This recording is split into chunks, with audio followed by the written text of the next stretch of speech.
All right, happy Friday, ladies and gentlemen, but especially to men, because today is for you. I want to tell you guys why you absolutely must stop watching pornography, because it is so obviously a weapon of mass destruction, spiritual destruction, and blackmail, a tool for blackmail.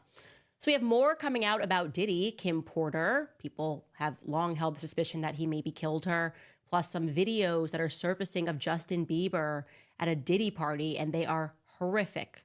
I'm talking truly and utterly horrific.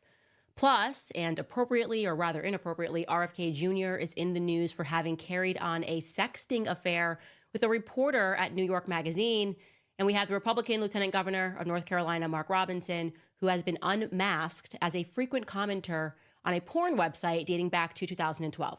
So lots to discuss. That's what we have coming up today on Candace.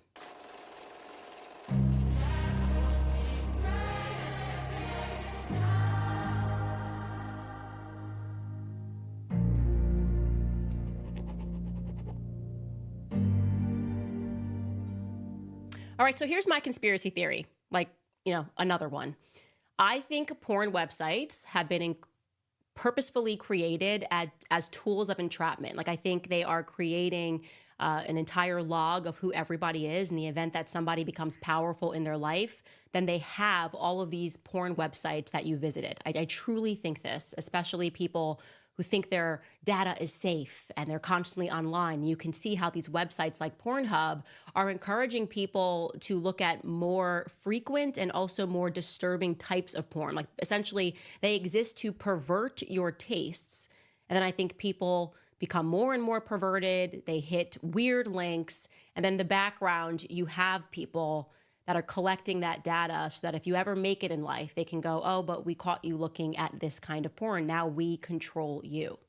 No matter what you think, I think we can all acknowledge now that pornography is a weapon of mass spiritual and political control. I don't care. Everyone got mad at me when I said months ago, ban porn. That's what I believe. It should be banned.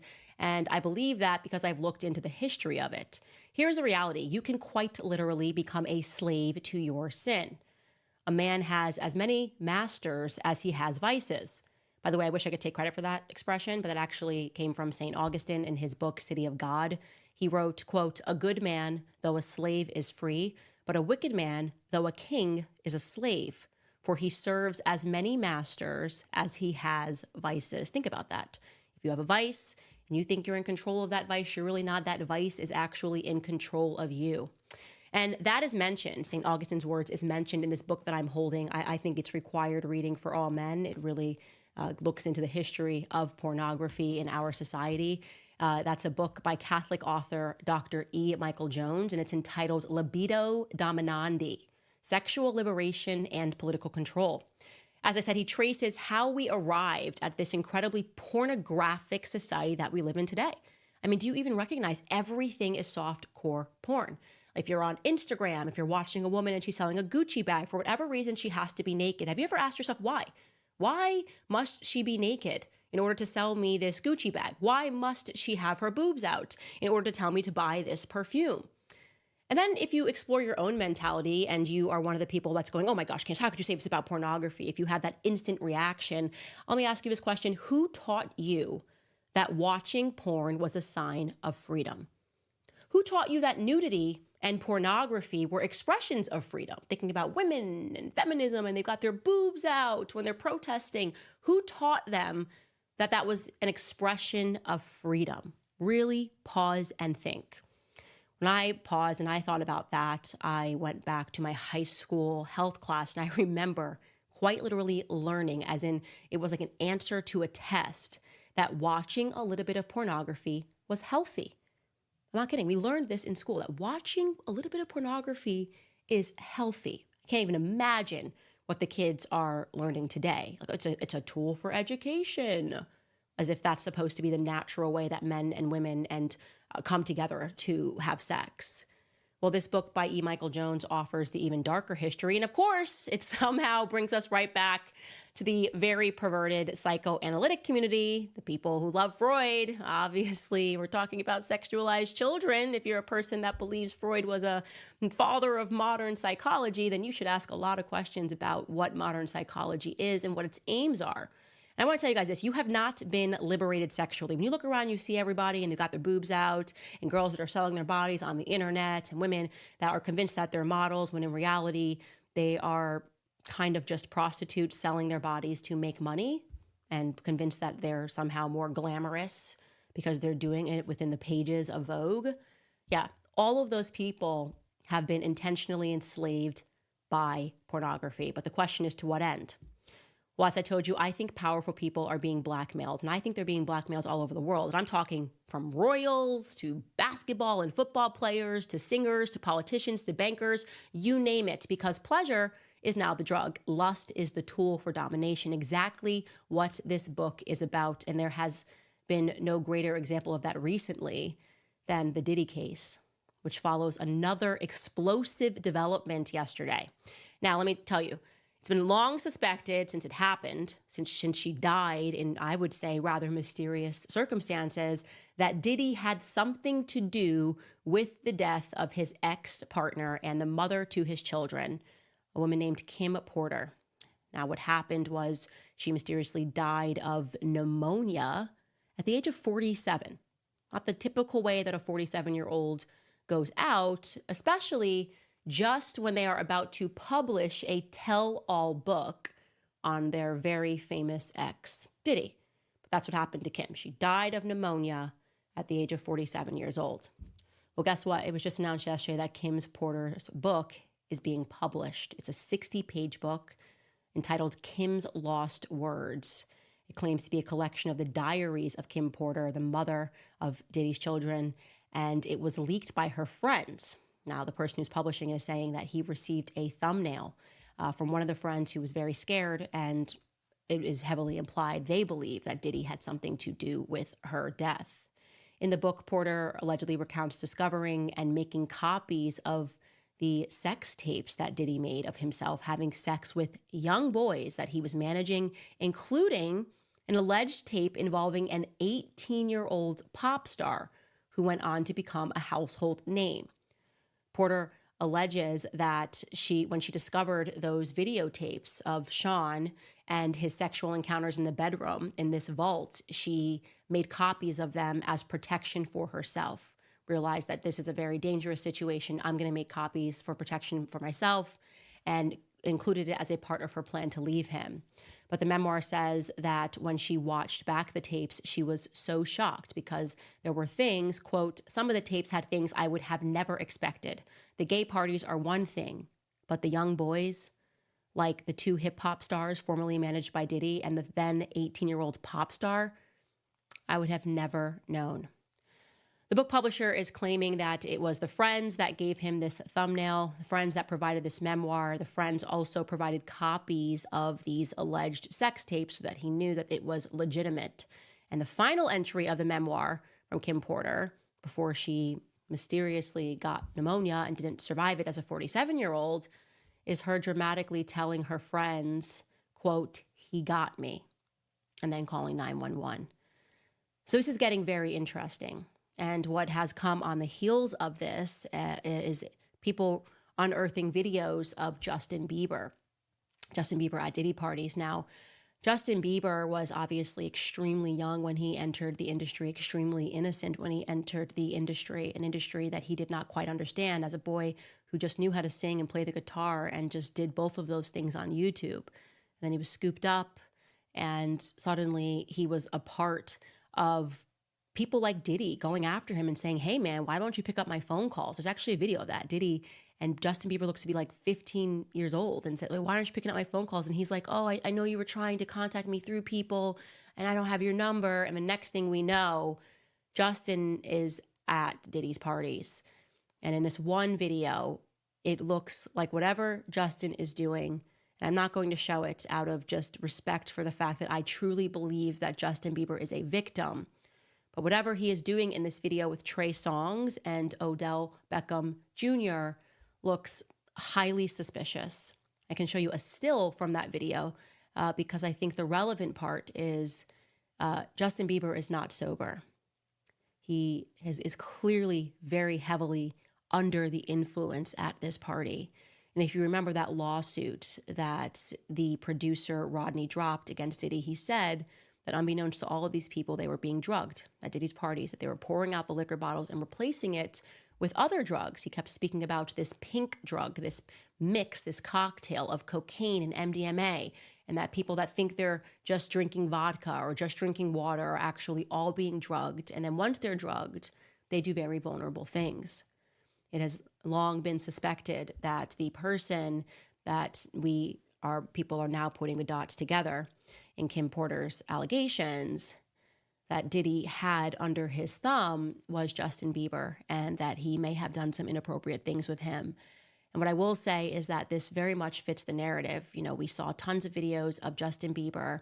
When he got together with Hailey, he was crying a lot outside of churches. He was finding his way back to God, but he was having a lot of emotional breakdowns.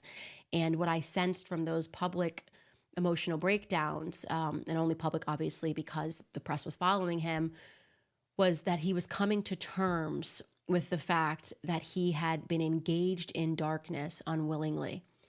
And Justin Bieber probably has a lot of shame about that. He probably feels shame, first and foremost, as a man, as a husband, and as someone who has successfully created a new life for himself with his wife, Hailey Bieber. And so what I want to say to Justin Bieber and to everybody that's following the situation is that Justin Bieber is a victim.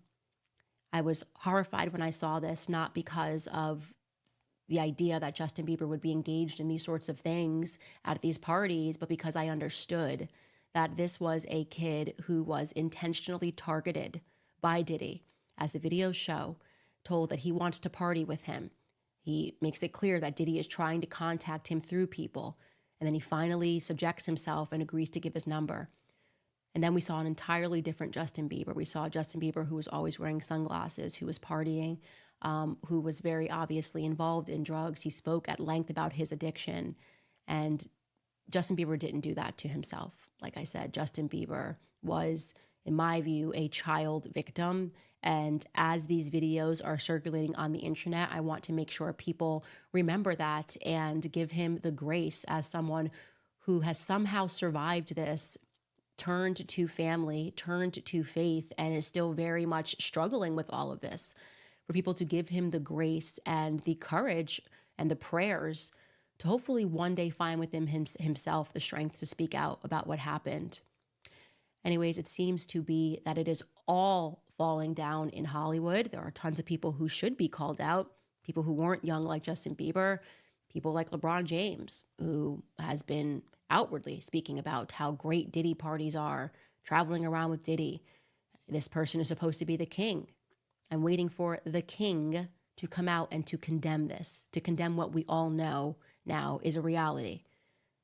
They say that Diddy is on suicide watch, by the way. That is the latest update, that he might kill himself because he is in this cell. I beg to differ.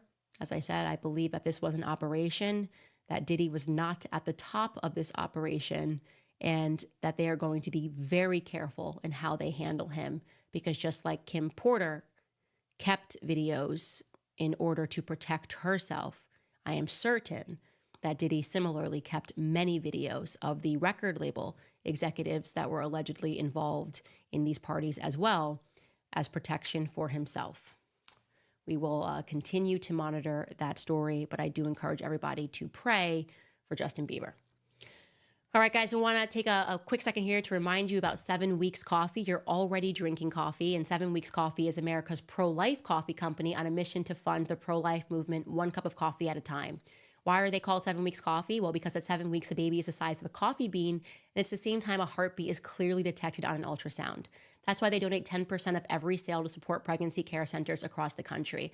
They have raised over $500,000 for these centers and have saved over 5,000 lives by providing free ultrasounds and other resources to mothers that are in need. Now let me tell you about their coffee, because I'm very, very particular about what I put into my body. It's mold-free, pesticide-free, shade-grown, and low acid. It's also organically farmed, so it truly checks all the boxes. Exclusively for my listeners, if you go to 7weekscoffee.com and use code Candace, you'll get up to 25% off your order. Remember that your order will directly help support a network of over 900 pro-life organizations across the U.S. That's 7weekscoffee.com and use code Candace for up to 25% off your order. All right, guys. So my unofficial correspondent, Ian Carroll, he's the guy that's on TikTok who does all of these deep dives. Very fun account for you to be following. We'll definitely include him in the links in the description here. So back in 2018, you may not remember this. I certainly did not remember this until Ian Carroll dug this up, but there was a shooting by a man named Jonathan Bodie at the Trump National Doral Hotel in Miami, okay? And this shooting is back in the news, like I said, because Ian Carroll has dug it up. And I'm going to tell you why this is now a very relevant shooting that happened in the past. But first, I'm going to let Ian jog your memory about what exactly took place that day. Take a listen. This is from back in 2018, and it's sped up, and there's a couple places where the time lapses, and I won't show you the whole thing. But basically, this guy, Jonathan Bodie, walks in with a gun. Somewhere it just time lapsed. He's got a giant American flag. He drapes it all across the counter. He's pulls down the chandelier, he said. He shoots some rounds at the ceiling, and then he basically just stands there and waits for police to come.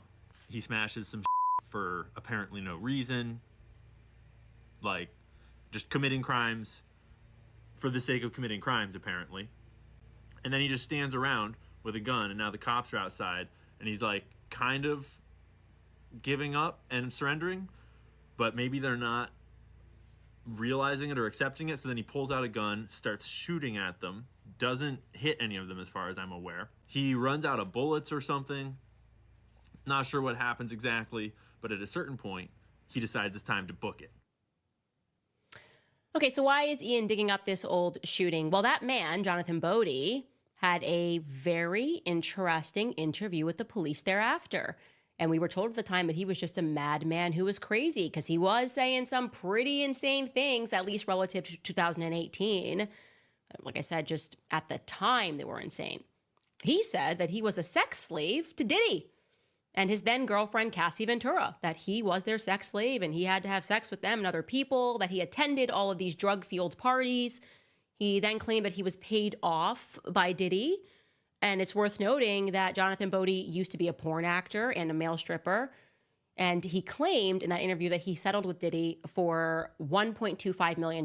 Now, interestingly enough, NBC Miami investigators were able to determine some really rather suspicious financial facts about Jonathan Bodie, like the fact that when he divorced his wife back in 2014, he had a declared net worth of negative $1,800, and he was making just $2,000 a month as a self-employed fitness trainer.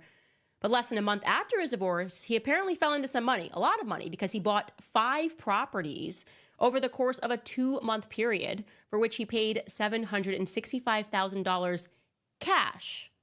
So I want to be clear, that's quite suspicious. Where was he getting all that money from? Maybe he was telling the truth about being paid off by Diddy. He also claimed that there was an assassination attempt that was being planned for Donald Trump. He spoke about the Black Illuminati, and there's more, okay?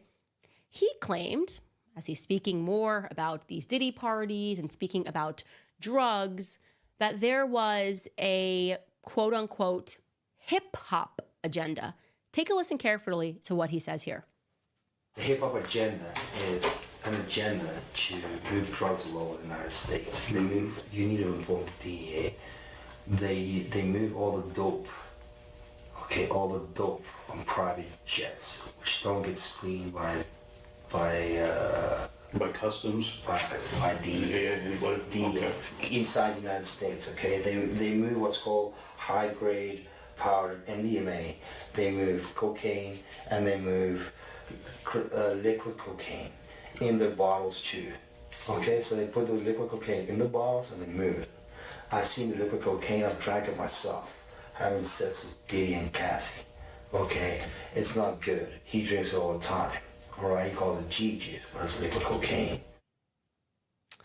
So just to slow that down for you in case that audio wasn't clear for you, what he is saying is that the hip-hop agenda is essentially to move drugs into the United States, to use these hip-hop stars to move drugs onto their private planes, and those private planes are intentionally not checked by the Border and Custom Control, and that they're moving things like liquid cocaine, which he says Diddy refers to as Tucci, which is cocaine mixed with MDMA. Now, that's from 2018. When Lil Rod dropped his lawsuit against Diddy, he spoke about this pink cocaine, this liquid cocaine that they were replacing in all of the bottles. So people were coming over, like I just said in the monologue, and were thinking they were having a regular drink at Diddy's house, but in reality, they were being drugged. And you've got the MDMA effects plus cocaine that's also been known that Tucci is mixed with other psychostimulants. So just imagine why it is, perhaps, that LeBron James says that Diddy has the absolute best parties.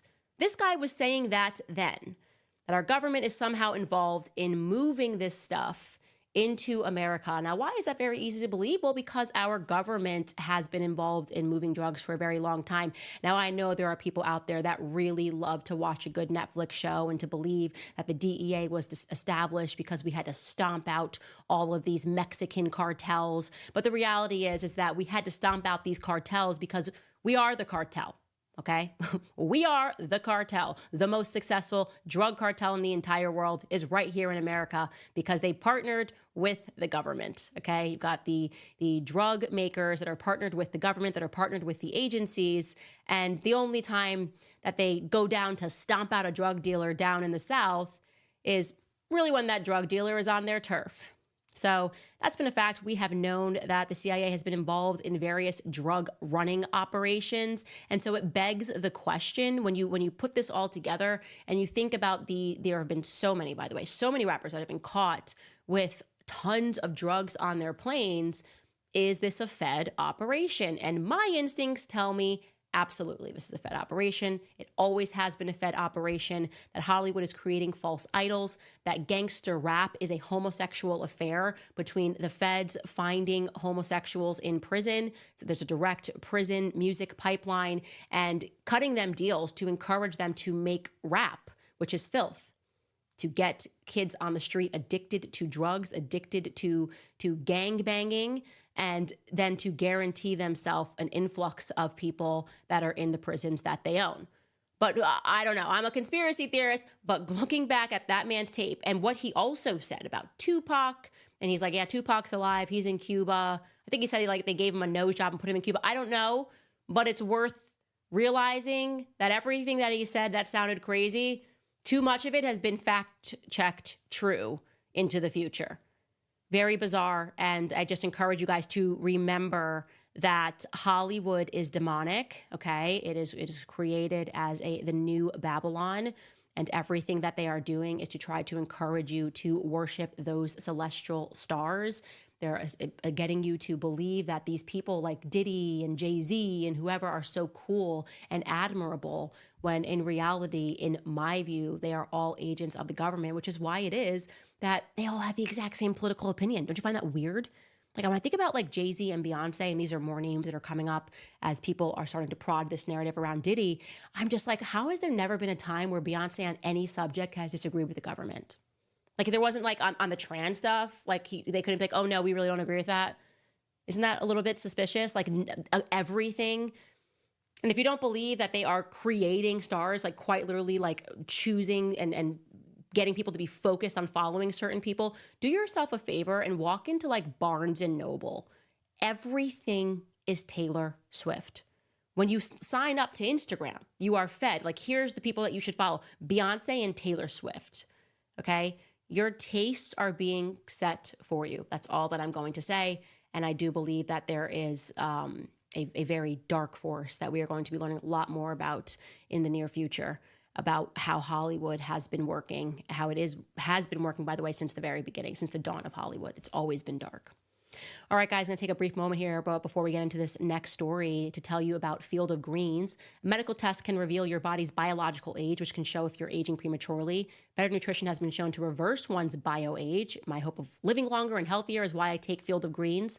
Field of Greens is an organic superfood fruit and vegetable drink. Unlike any other, it is serious nutrition. Listen to this. Field of Greens was approved for a university study that doctors believe may lower your body's biological age. That generally means better health. Each fruit and vegetable in Field of Greens was selected by doctors to support vital body functions like heart, liver, kidneys, metabolism, and immune system. Only Field of Greens is backed by this better health promise. At your next physical or checkup, your doctor will notice your improved health, or you'll get your money back. Join me in better health with 15% off and free shipping. Visit fieldofgreens.com and use promo code Candace. That's promo code Candace at fieldofgreens.com. Again, fieldofgreens.com, promo code Candace. Okay, so Mark Robinson. Be very clear here. I am a fan of Mark Robinson. I've met him. He is energetic. He is kind. And I just don't have any problems with Mark Robinson. I'm covering this because it's a news item and it's an important thing as we continue to discuss this idea of sexual liberation as a form of control. And I believe that the reason why they are indoctrinating, especially young boys who are, and I keep saying boys, by the way, I know some girls are going, girls watch porn too. It's not the same because men are biologically wired different. And so that's not to suggest that women can't also have sex addiction or can't also become porn addicts. What I'm simply saying is that men are literally wired where if they are seeing nudity everywhere, it is doing something to them, and more likely to do much more to them, much more damage to them than it would do to a woman. I think we can all agree on that, right? And so when I see these stories, I know how intentional this is, that when people get into politics, suddenly people start digging up to see if they have old porn handles. And that's exactly what has happened here with Mark Robinson. So I guess 2012, what you're talking about, like 12 years ago, the CNN did an investigation. Who knows why they're doing this? Literally, probably just plugging the names of people that they hate in to see if they can find something on them.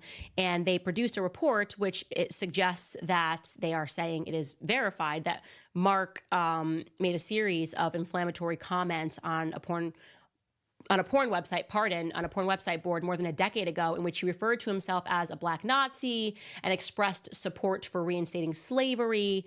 And despite the fact that he stands very strong against the trans lobby, they said that he left a note saying that he enjoyed watching trans porn, and that having reviewed these archived messages found that he referred to himself as a perv.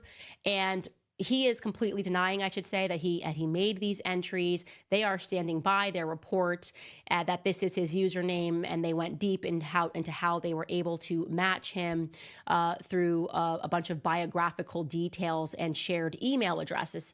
So here's what I'm going to say. They obviously are feeling very confident in this report, because if they were wrong here, they would be facing a major lawsuit, right? And of course, no person is going to want to admit that they were making comments on a porn website 12 years ago. And I am bringing this again to your attention because I am telling men that this is the way forward, that this is not about your liberation, but they are collecting data on you. They are creating files on you, because if one day you become, maybe you're just a guy, a chief at Goldman Sachs, maybe you're making some good money, maybe you become a singer who strikes it big like Justin Bieber, maybe you become a lieutenant-governor because you decide that you want to run for office and you're really good at public speaking like Mark Robinson. This is a tool of control, because that is what lust is about, right? They are trying to get you to constantly live this life of lust, to enjoy these moments, to abandon your rationale and to fully live within your body and to enjoy momentary pleasure. I mean, why do you think it is that MDMA is the drug of choice for Diddy, allegedly, when he's drugging all these people at parties? When they're filling up these bottles, they're putting a mixture of cocaine and ecstasy. Right? What is ecstasy? It's supposed to encourage you to constantly feel in the moment, abandon your logic and just feel. And I just hope that with all of these stories coming out, men are starting to wake up to that there is a weapon that is being used on you, and that you do the due diligence, that you look into it, that you educate yourself about the history of pornography in this country and beyond it, way before. We're talking about, 16th, 17th century, when they started realizing that you could render a population weak by offering them nudity. That they realized that it removed people from their logical brain and made them much more impulsive. I do believe that our men are under spiritual attack, and I know that spiritual attack is intentional. And any man that is defending pornography or encouraging you to watch pornography is your enemy. That's what I want men to know. They are your enemy. And what they seek to do is to weaken you. Let's go to the strip club. That is a desire to weaken you as a man, not to make you feel more like a man. All right, guys, as I said, Robinson has been denying that, so I'm going to park that aside and we'll allow that story to continue to develop, but I think it's an important one, as is this next one regarding RFK Jr. I mean, it really just men, when it comes to this impulse, really realizing that no matter how high you climb, this is something that men deal with. So RFK Jr. has been caught in a sexting scandal with Olivia Nuzzi. Now, I'll tell you, just going back, RFK Jr.'s love life has been a complete disaster. He is, in fact, married right now to an actress named Cheryl Hines, and he's been married to her for 10 years. You might recognize her from Curb Your Enthusiasm. They look quite happy. Olivia Nuzzi, on the other hand, is a 31-year-old political reporter who was engaged, by the way, to another journalist named Ryan Lizza. So she was engaged, and then she was sent to work on a profile piece for RFK Jr., which ended up being published at the end of last year, so 2023, November, in New York Magazine. She was working for New York Magazine. And RFK Jr. claims that it was a hit piece, by the way. She referred to RFK Jr. in the piece as a serial philanderer. This is when it's just going to get ironic. So she publishes this piece, refers to him as a serial philanderer, and she had interviewed him at his Californian home in Brentwood that he shares with his wife and their dogs, and she went on this hike with him. And then come the new year, piece is published in November, come the new year, this is when people are reporting, she began this relationship with him. And it was them just exchanging, I guess, graphic text messages. And so she's now been placed on leave at New York Magazine. They're saying that they are, embarrassed and that they don't like that they've lost trust with their readers. Also, her engagement has ended with Ryan Lizza. I can't imagine how embarrassing that is for him and his family. And when RFK Jr. was asked about this, he's not denying it. He says the relationship was emotional and digital in nature, not physical. So let me put that in perspective, because that's just a really, really ridiculous thing to say. It was emotional and digital in nature, not physical, as if that makes a difference. Let me put that into perspective of how compelled men are, right? Compelled men are by the physical, and the physical is being offered to them for free everywhere in society, right? And just in the way that women dress, the way what they put on their Instagram, it's like constantly this suggestive sex culture that we've created. RFK Jr. was just running for president of the United States. We have mere weeks to go until the election. He, of course, has stepped down, but he is putting his weight behind Trump. Great thumbs up, announced that he would be, at the very least, a part of his transition team. He was being floated for vice president before J.D. Vance was announced. He's got all of this going on, and yet he still cannot control himself, right? He still cannot control himself. He still cannot say, you know what? Not right now. I'm not going to give in to lust. That is how powerful of a force we are talking about. And if you think, again, that this society that we live in, they're offering you this lust because they want you to be free, you are a fool. It is to constantly enslave you. It is to constantly have blackmail for you, on you in the background. I have long thought that the relationship between RFK Jr. and Rabbi Shmuley is weird, okay? And I'm not alleging anything here. I want to be clear, but that relationship is odd. I don't know what he could possibly have in common with a rabbi that sells butt plugs and shrieks and is so clearly a lunatic. And my question is just, if you can't stop that, if you can't stop that just for a few months, can we just make it to November 7th or whenever the election is, November 5th, November 7th? I don't know. What does this say about the state of men today? Right? We are suffering a crisis of weak men, but those men have been turned weak intentionally. And the only way that we are going to turn that around is if men recognize pornography for what it is, which is a spiritual and a political weapon. All right, guys, the Biden-Harris economy has been a major burden on the average American. Wages are flat, expenses are up, and it is very hard to manage to pay all the bills without grabbing the credit cards. If you're a homeowner and you're frustrated with that cycle, I need you to make a 10-minute, no-obligation call today. You can call my friends in American Financing. Interest rates are coming down and are now in the low 5s. So if you're constantly carrying a credit card balance each and every month, the rate in the 20s, American Financing can show you how to put your hard-earned equity to work and get you out of debt. Their salary-based mortgage consultants are saving their customers an average of $800 a month. And if you get started today, you may not have to make next month's mortgage payment. So call American Financing today at 800-795-1210. Again, that's 800-795-1210, or you can visit americanfinancing.net/Owens. Again, that's americanfinancing.net/Owens. All right, guys, it is comment time. Going to read your comments. By the way, some of you guys pointed out to me that you can't super chat on YouTube anymore. Yeah, that is because they demonetize me. So you can't even give me money. But if you do want to super chat, I guess you can go to locals.com and you can give whatever you can to the show, which keeps us independent so that we don't have to cry when people try to financially terrorize me into having their opinions. Sorry, built different. Not going to say whatever you want me to say because you demonetize my accounts.